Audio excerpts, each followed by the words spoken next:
Japan എന്ന് പറഞ്ഞാൽ ലോകരാജ്യങ്ങൾക്ക് ഒരു അഭിമാനപരമായിട്ട് നിൽക്കുന്ന ഒരു രാജ്യമാണ്. കാരണം എന്താ വെച്ചാൽ അവിടുത്തെ ഇലക്ട്രോണിക് ഉൽപ്പന്നങ്ങൾ അതുപോലെ പല ഉൽപ്പന്നങ്ങളും ഹൈ ക്വാളിറ്റിയുള്ളതാണ്. അത് കംപ്ലൈൻറ്റ് വരില്ല. ജപ്പാൻ മെയ്ഡ് ഇൻ ജപ്പാനാന്ന് പറഞ്ഞാൽ കണ്ണടച്ച് വിശ്വസിച്ച് മേടിക്കാം. അങ്ങനെയുള്ളൊരു മേൽക്കോയ്മ ജപ്പാൻ്റെ സാധനങ്ങൾക്കുണ്ട്. അതുപോലെ ടെക്നോളജിയിലും ജപ്പാൻ വൻ മുന്നേറ്റം നടത്തിയിട്ടുള്ള രാജ്യമാണ്. ഇങ്ങനെയുള്ള രാജ്യമാണ് ഏതോ ഒരു സ്ത്രീ സുനാമി ഉണ്ടാവും, അപകടം ഉണ്ടാവും എന്ന് പറഞ്ഞത് കേട്ട് അതിന് തയ്യാറെടുപ്പ് നടത്തുന്നത്. ഇത് അന്ധവിശ്വാസം എന്നല്ലാണ്ട് എന്ത് വിശ്വാസം എന്ന് പറയാം.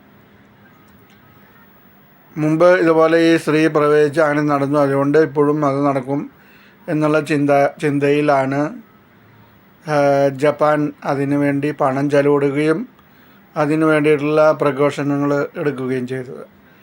ഏതാണ്ട് ഒരു 30,000 കോടിയുടെ മേലെ ഇതിനു വേണ്ടി ചെലവിടുമെന്ന് പറയുന്നത്. അപ്പോൾ ഏത് ടെക്നോളജി വികസിച്ച് കഴിഞ്ഞാലും ശാസ്ത്രം വികസിച്ച് കഴിഞ്ഞാലും അന്ധവിശ്വാസം വിട്ടിട്ടുള്ള ഒരു കളിയില്ല മനുഷ്യന് എന്ന നിലയിൽ എത്തിയിരിക്കുകയാണ്. ഇപ്പോൾ ഏതാണ്ട് ലാവൊക്കെ കടലിൽ വന്നു, അത് ഇതിൻ്റെ ഭാഗമാണെന്നൊക്കെ പറഞ്ഞ് അവർ വേറെ തരത്തിൽ മാറ്റുന്ന ഒരു പ്രക്രിയ കാണാനുണ്ട്.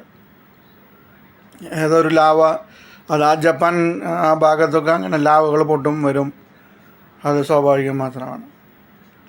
അത് ഇതായിട്ട് കൂട്ടിക്കാണിക്കുന്ന അവസ്ഥയിലാണ് അവർ ഇപ്പോഴുള്ളത്.